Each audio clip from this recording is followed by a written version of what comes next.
근데 오늘 말씀의 배경은 광야 백성들이 40년 다 마치고 이제 가나안 땅에 들어가기 바로 직전에 있었던 그 사건을 배경으로 하고 있습니다.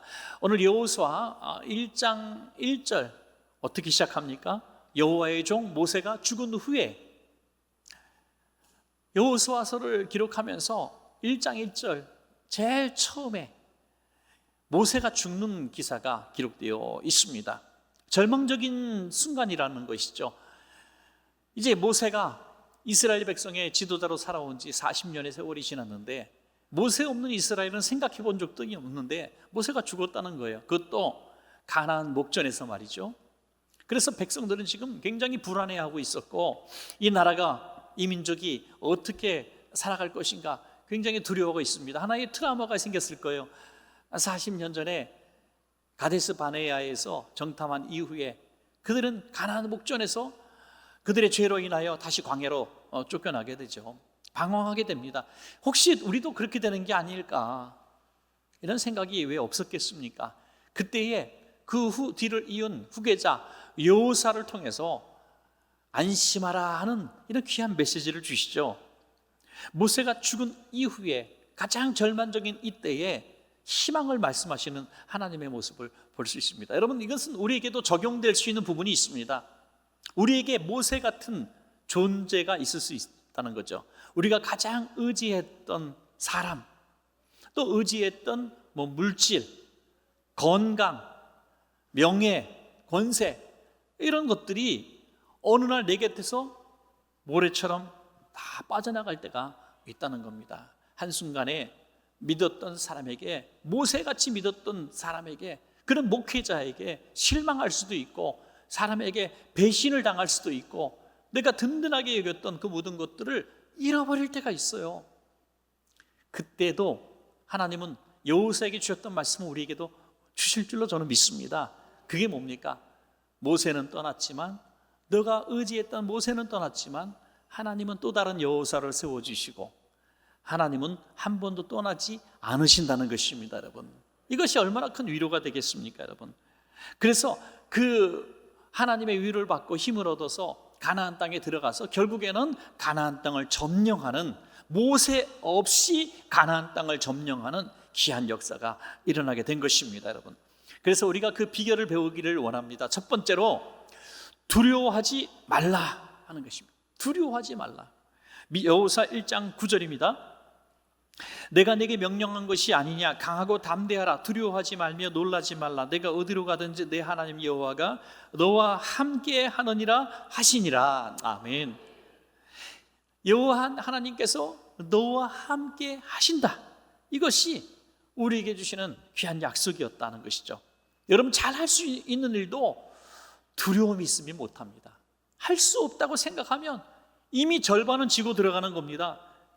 가나안 땅에 들어가기도 전에, 정복 전쟁을 하기도 전에 모세가 죽었으니까 우리도 끝났다, 모세와 함께 하시는 하나님이 떠나셨다, 이렇게 생각하면서 어떻게 가나안 땅에 정복자가 될 수가 있겠습니까?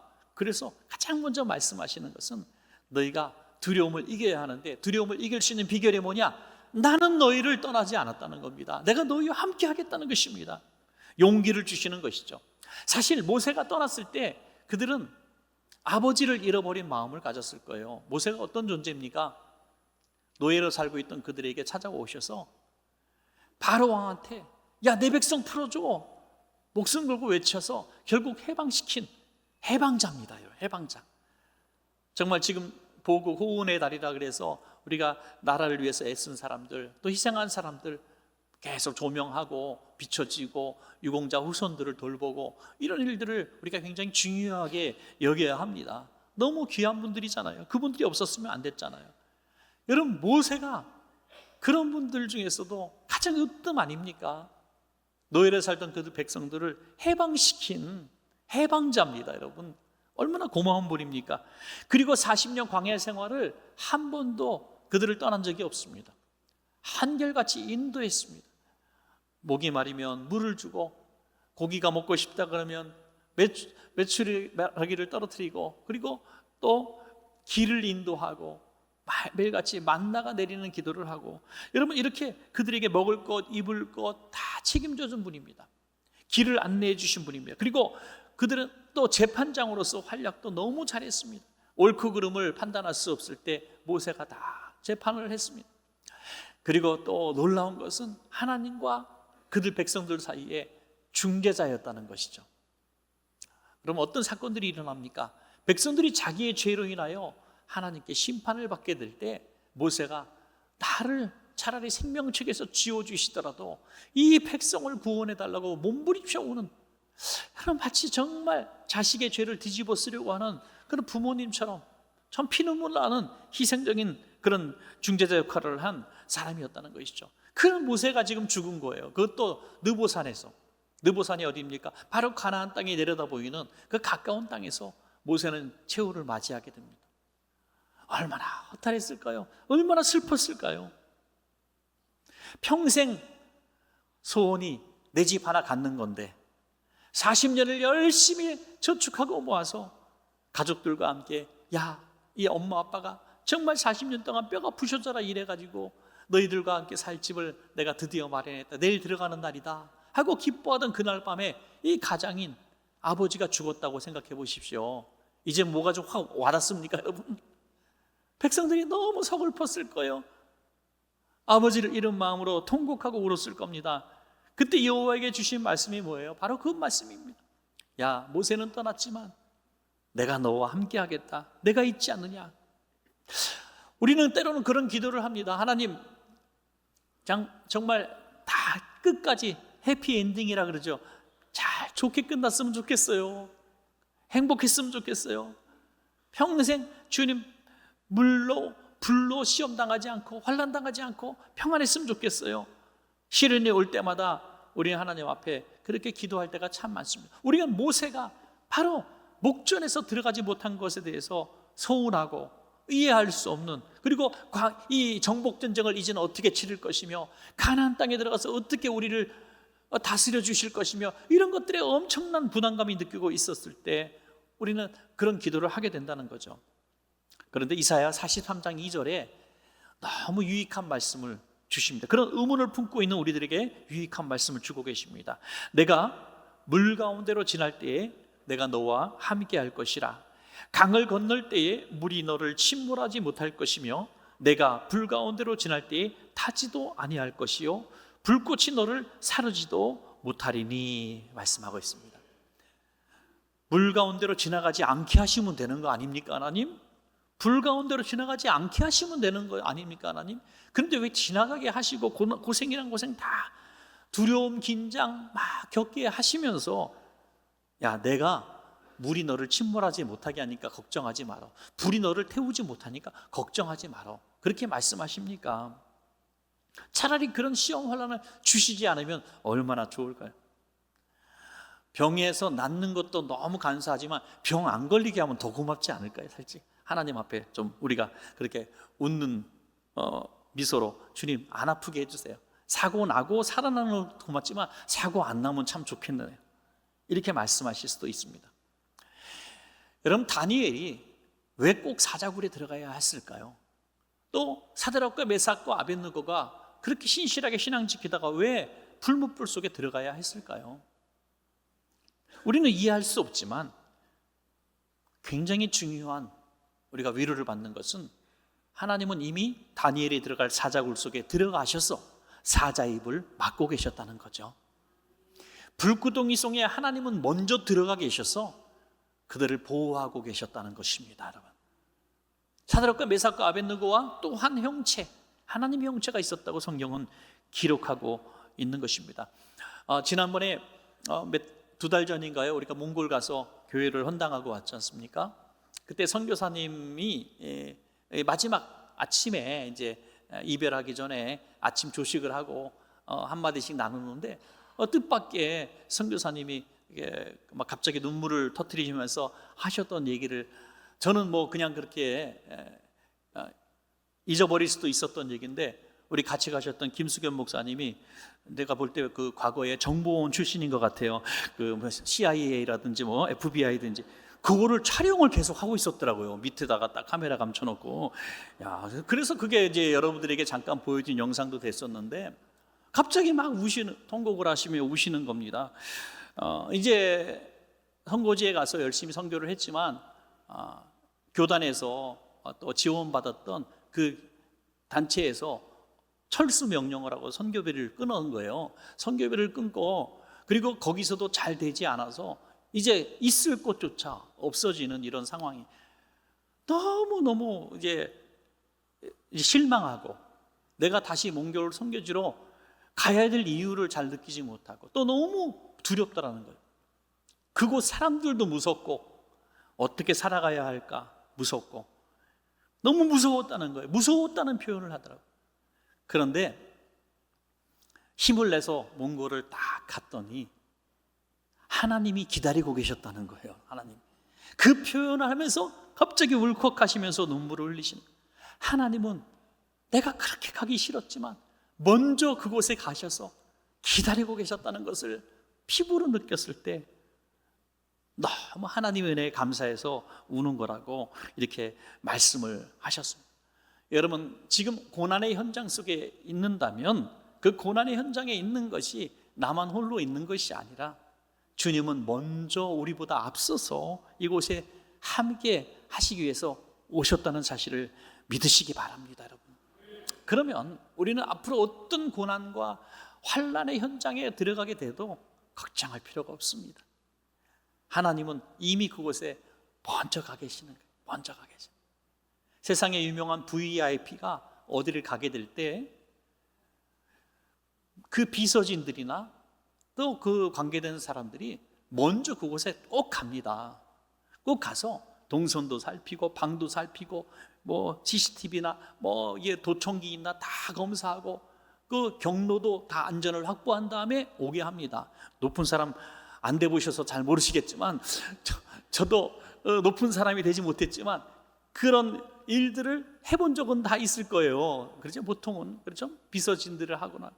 여러분, 우리는 하나님 앞에 VIP입니다, 여러분. 하나님께서 천사들을 보내어 주셔서 너희를 보호하리니. 할렐루야. 그러니까 가나안 땅을 목전에 두고 지금 어떠한 일을 만나도, 하나님 나라를 목전에 둔 우리들이 어떠한 일을 만나도 두려워할 필요가 없는 거예요. 그래서 가나안 땅을 차지하는 비결 첫 번째는 두려움을 대적하라. 두려움을 물리쳐라. 하나님이 주시는 마음은 생명과 평안인 줄로 믿습니다, 여러분. 두 번째로 하나님의 약속을 믿어라. 여러분, 약속은 참 지켜져야 약속이죠. 우리는 얼마나 많이 약속하고 실망을 했습니까? 내가 너 도와줄게, 철석같이 도와준다고 했던 사람들이 도와줬습니까? 아니에요. 상황이 바뀌면 그냥 다 모른 척 하기도 하고요. 그리고 힘이 있어야 또 도와주는 거죠. 힘도 없으면서 약속만 막혀놓고 도와줄 힘이 없다면 무슨 소용이 있겠습니까? 그러나 하나님은 한 번 약속한 것을 반드시 지키는 분이시고 하나님은 힘이 있으신 분이십니다, 여러분. 여호수아 1장 6절의 말씀을 보면 내가 그들의 조상에게, 누굽니까? 아브라함과 이삭과 야곱에게 맹세하여 그들에게 주리라 한 땅을 이 백성, 바로 너희들에게 차지하게 하리라. 할렐루야. 너희 조상 때부터 약속된 땅이 너희 눈앞에 있어. 반드시 약속의 주인공이 너희가 될 거야 라고 말씀하시는 것이죠. 누가요? 하나님께서. 오늘 여호수아 1장 1절부터 우리 9절까지 보시면 거기에 내가라는 표현이 7번 나옵니다. 7번. 거의 매절에 나온다는 거죠. 내가가 누굽니까? 하나님이. 옛날에 드라마에서 유명한 말이 있었잖아요. 전적으로 믿으셔야 합니다. 발음 비슷한가 모르겠다. 하여튼 지나가다가 살짝 한번 봤어요. 제가 집중해서 안 보고. 전적으로 나를 믿으셔야 합니다. 예. 전적으로 믿어야 뭔가 이룬다는 말이 쏙쏙 들어오는 말에 틀림없습니다. 하나님이 오늘 이렇게 말씀, 전적으로 나를 믿어봐라. 전적으로 믿어봐라. 세상 사람들은 약속을 해도 안 지키지만, 지킬 능력도 없지만, 속아서 너무 많이 실망했겠지만 하나님은 약속을 반드시 지키는 분이다. 한번 전적으로 믿어봐라 말씀하시는 것입니다. 여러분, 한번 하나님 믿어봅시다. 여러분, 약속하신 약속이 이루어질 줄로 한번 믿어봅시다. 여러분, 그러면 이 믿음대로 반드시 우리가 역사를 보는 것입니다. 성도들 가운데 보면 응답받았다는 이야기들을 많이 합니다. 목사님, 제가요 너무 힘든 상황 가운데서 이번에 심야 기도 때 기도하다가 내가 응답받았습니다. 너무 좋으신 얘기예요. 그래요, 너무 힘든 상황이지만은 응답대로 될 줄로 믿습니다 하고 또 기도하고 기쁜 마음으로 또 헤어지고 그렇게 격려합니다. 제가 하나의 예를 든 겁니다. 실제 있었던 얘기를 하는 게 아니라.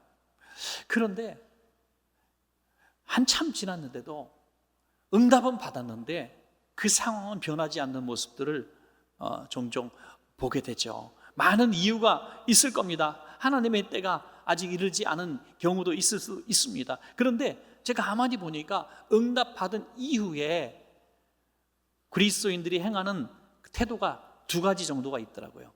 응답받은 이후에 첫 번째 태도는 제일 많은 태도입니다. 평상시 그대로 하는 겁니다.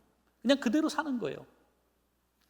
그대로 응답은 받은 그 기점인데 기점을 상관하지 않고 그냥 그대로 하나님이 해 주실 때를 그냥 마냥 기다리는 겁니다. 그리고 아직 이루어지지 않았다는 이유에 대해서 궁금해할 때 혹시 설교 시간에 하나님의 때라는 설교의 제목을 하게 되면 맞아, 하나님의 때까지 기다려봐야지 하고 또 위로받고 또 힘을 내기도 하죠. 그런데 삶은 여전히 똑같습니다. 자, 두 번째 태도에 대해서 말씀을 드릴게요. 두 번째 태도는 하나님의 응답을 받은 그날이 삶의 변화가 시작되는 날입니다. 하나님의 응답이 딱 주어졌을 때 이제 응답된 사람처럼 살아가는 겁니다. 그리고 잘못된 삶을 변화시켜가는 것입니다. 가나안 땅에 들어가지 않았지만 응답 받았을 때 가나안 땅에 들어가 살 꿈을 꾸고 그곳에서 어떻게 내가 지파를 분배하고 어떻게 그곳에서 백성을 다스리고 이 꿈과 계획을 미리 그려놓는 거예요. 할렐루야. 그것이 두 번째 사람이에요. 여러분, 하나님이 보실 때 어떤 사람의 응답을 신뢰하는, 어떤 사람의 응답을 신뢰하는 사람의 삶을 개입해 주셔서 이루어 주시겠습니까? 묻거나 정말 당연한 말씀 아닙니까, 여러분? 물으나 마나 아닙니까? 하나님은 두 번째를 원하시는 거예요. 약속을 받았으면, 응답을 받았으면 믿으라는 거예요. 믿음이 뭡니까? 믿음대로 사는 겁니다, 여러분. 그것이 너무나 귀한 것입니다. 저는 우리 교회 성도님들이 정말 진지하고 굉장히 논리적이고 생각이 깊은 교인이라고 믿어요. 그래서 약속을 지키지 못할 말은 함부로 하지 않습니다. 그래서 저는 그 부분은 참 좋다고 생각을 해요. 그런데 하나 단점은 그래서 그런지 아멘을 잘하지 않아요. 아멘은 진실로 그러하다, 믿습니다, 내가 거기에 목숨을 걸겠습니다 할 때 아멘이 나오는 거니까 진지하게 깊이 생각하다가 집에 가다가 아멘 그러죠. 다음날 와서 아멘이라고 얘기하고 그러는 거죠. 그래서 제가 외부 목사님들 오시면 미리 꼭 말씀을 드려요. 우리 교인들은 집에 가다가도 아멘하고 내일도 아멘하고 모레도 아멘하니까 오늘 심는 생각으로 하십시오. 그런데 사실은 좀 부럽긴 해요. 제가 이제 오순절 교단 교회들을 집회도 많이 갑니다. 여기 인근에 있는 여의도 순복음교회 지교회들도 여러 군데 가봤습니다만은 가서 설교하다 보면 설교하다가 제가 처음에는 깜짝 놀래요. 왜 이렇게까지 하지? 왜 이렇게까지 하지? 왜? 설교의 맥이 막 끊어져요. 아멘 소리에 눌려가지고 뭘 하면 아멘 그러니까 다음에 내가 뭐 하려고 그랬지? 설교를 잊어버려. 그래서 조금 작게 아멘 하세요라고 말할 수도 없잖아요. 그러니까 저도 모르게 자꾸 목소리가 더 커지고 웅변식으로 바뀌게 되고 제 스타일의 설교가 아닌 설교가 막 나오기도 하고 그래요. 근데 옳고 그름, 좋고 나쁨을 떠나서 한번 생각해 봤어요. 지금 이 시대, 21세기 이 시대에 부흥하고 불같이 일어나는 교단은 아직도 오순절 교단밖에 없어요. 특별히 브라질 쪽, 남미 쪽에 그렇게 복음이 들어가 어려운 쪽에 이 오순절 교단이 불처럼 일어나고 있어요. 수만 명이 모입니다. 수만 명. 인도네시아, 말레이시아 얼마나 어려운 지역입니까? 회교권 아닙니까? 제가 그래서 좀 찾아봤어요. 찾아봤더니 거기뿐이 아닙니다. 나이지리아 같은 곳, 또 에티오피아, 심지어 오순절 교단의 본산인 미국 같은 나라가 다시 오순절 교단이 부흥하고 있습니다, 여러분. 이걸 우연이라고 보시겠습니까? 아닙니다. 믿음대로 되는 겁니다. 믿음대로. 자, 고린도서 1장 20절 한번 같이 읽어볼까요? 시작. 하나님의 약속은 얼마든지 그리스도 안에서 예가 되니 그런즉 그로 말미암아 우리가 아멘하여 하나님께 영광을 돌리게 되느니라. 아멘.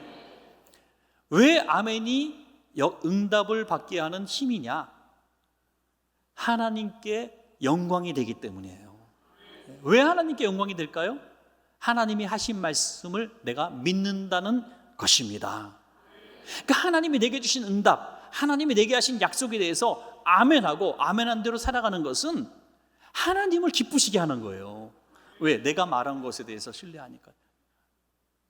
제가 여러분에게 우리 원천교회는 5년 후에 10,000명이 모이는 교회가 될 겁니다, 막 이렇게 외치고, 그런 소리 하지도 않겠지만 외친다면 여러분, 아이고 될 소리를 얘기해라, 될 소리를 얘기해라. 그러면 그건 저에 대한 굉장한 모욕이 되잖아요, 그죠? 야, 네가 뭘 한다고, 뭐 네까짓 게 뭐라고, 이렇게 들리죠. 하나님께서 너희는 이런 복을 받을 거야, 이렇게 될 거야 라고 말하는데, 아이고 그게 100년에 1000년에 10,000년에 되겠습니까? 이렇게 얘기하는 거예요. 그게 아멘하지 않는 신앙입니다. 그러니까 하나님을 모욕하는 거죠. 아멘하면 영광이고 노멘하면 모욕이라는 거예요. 노멘하면. 그런데 왜 우리가 이건 아니야, 이건 아니야, 왜 그러십니까? 복되신 말씀이 선포되어지고 약속의 말씀이 선포되어지면 아멘, 아멘하고 하나님은 하실 수 있습니다. 사람은 할 수 없지만, 나는 할 수 없지만 하나님은 하실 수 있습니다 하고 응답 받은 것처럼 한번 살아가는 것이죠. 이것이 약속을 믿고 살아가는 모습입니다. 그대로 될 줄로 믿습니다, 여러분.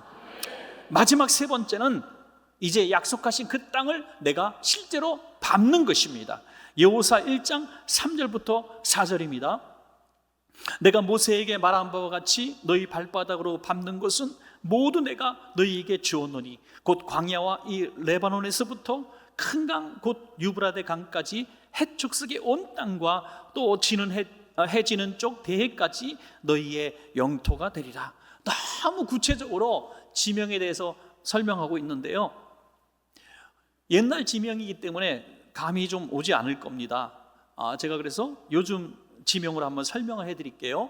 오늘 성경에 기록된 땅의 지명은 일단 이스라엘 전역을 포함하고 있죠. 그 다음에 지금 우리가 알고 있는 팔레스타인 가자지구와 요르단 아시죠, 여러분? 요르단의 서안 쪽. 그 다음에 레바논 아시죠? 레바논의 전역. 그리고 또 요르단의 이 서안 쪽 말고 또 한 일개 부분이 또 거기 포함됩니다. 그 다음에 시리아의 남부와 중부, 그리고 지금 분쟁이 하도 일어나고 있는 이란 이라크 지역이 있잖아요. 거기 이라크 서부 쪽, 그리고 터키가 얼마나 큰 땅입니까? 그래서 터키 전역은 아니고 남쪽 조금과 동쪽 조금 포함하고 있습니다. 어마어마하게 넓은 땅이죠. 몇 나라를 지금 걸치고 있습니까? 그러나 역사적으로 보면 이스라엘의 가장 강력한 국가를 형성했을 때가 통일왕국 시대에 다윗과 또 우리 솔로몬, 이 시대에 가장 강력하지 않았습니까? 사울 왕 때는 그렇게 크지 않았어요. 근데 다윗과 솔로몬 시대가 가장 강성했는데, 그때도 결국 애굽 땅과 그 이라크 한쪽, 유브라데 지역이라고 하죠. 이라크 한쪽 지역까지 가지고 있었던 것이 전부입니다. 아주 조금 갖고 있었어요.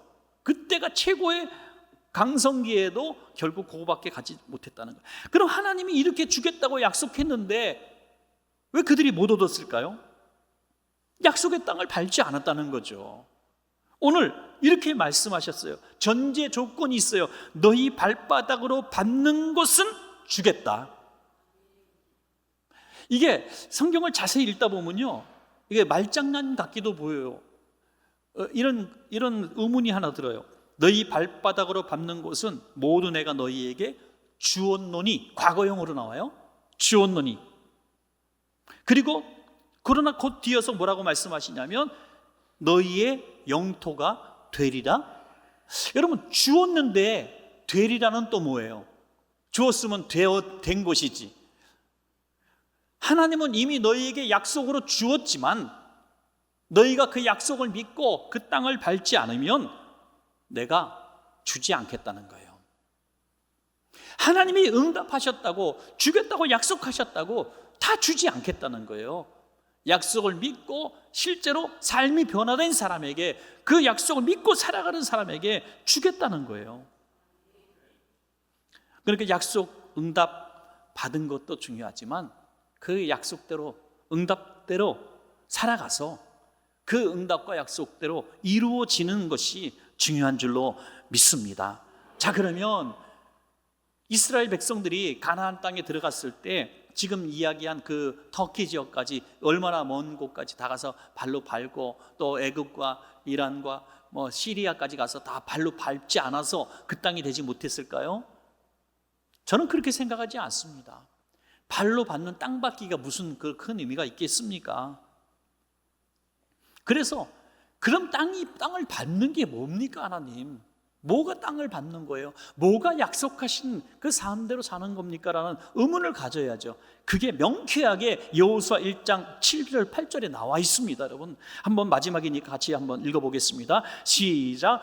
오직 강하고 극히 담대하여 나의 종 모세가 내게 명령한 그 율법을 다 지켜 행하고 우르나 자로나 치우치지 말라. 그리하면 어디로 가든지 형통하리니 이 율법책을 내 입에서 떠나지 말게 하며 주야로 그것을 묵상하여 그 안에 기록된 대로 다 지켜 행하라.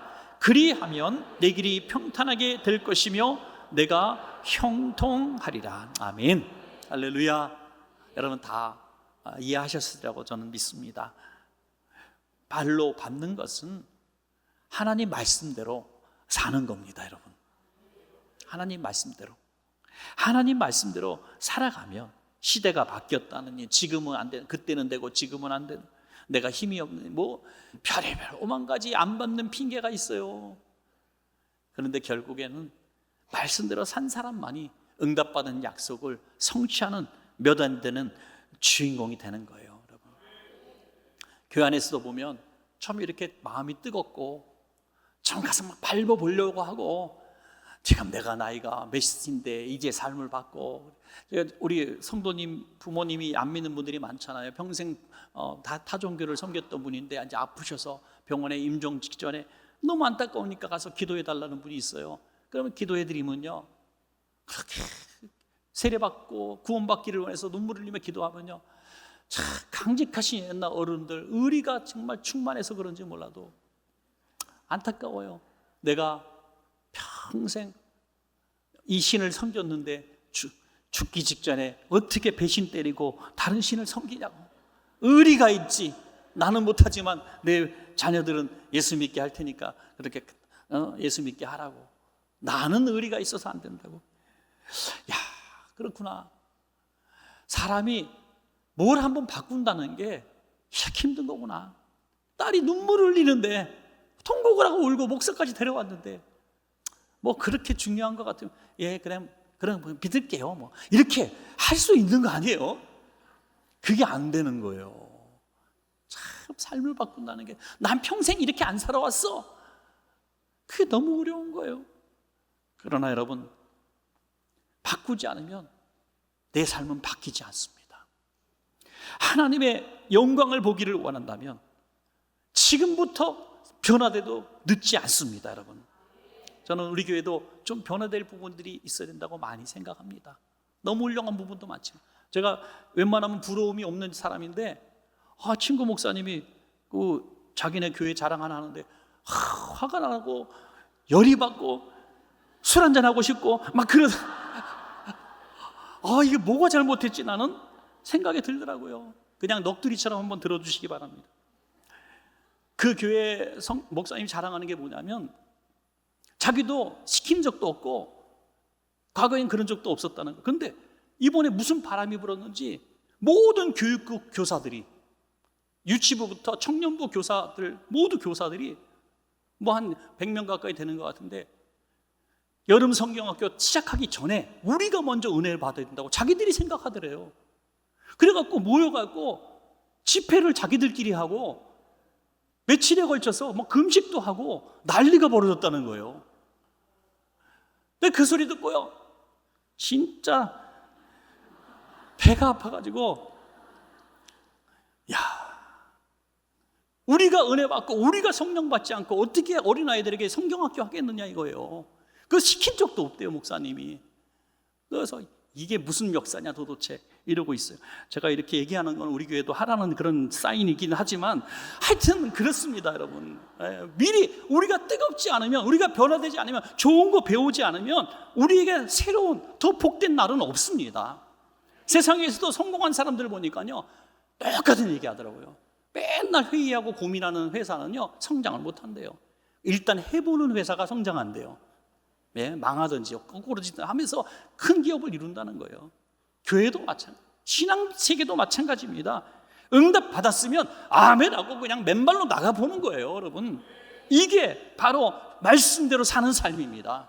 이제 우리 살 만큼 살지 않았습니까? 우리 생각대로 살지 않았습니까? 우리 계획대로, 우리 경험대로 논리적으로 살아보지 않았습니까? 이제 남겨진 세월 얼마가 남지 모르겠지만 이제부터라도 한번 말씀대로 한번 살아봅시다, 여러분. 말씀이 가라면 가고 말씀이 사라면 가고 한번 목숨 한번 걸어봅시다. 지금보다야 나은 인생 되지 않겠습니까, 여러분? 묘한 설득력이 있는 말 같기도 한데 그렇습니다. 나보다 하나님의 방법이 더 나은 거 당연한 거 아니겠습니까, 여러분? 그래서 기적의 주인공 한번 돼봅시다, 여러분. 오늘 말씀을 맺겠습니다. 두려워하지 마십시다. 말씀을 믿고 살아갑시다. 약속의 땅을 맨발로 밟아갑시다. 그래서 이 땅을 주님으로부터 받아 누리는 성도님들 되시기를 축원합니다.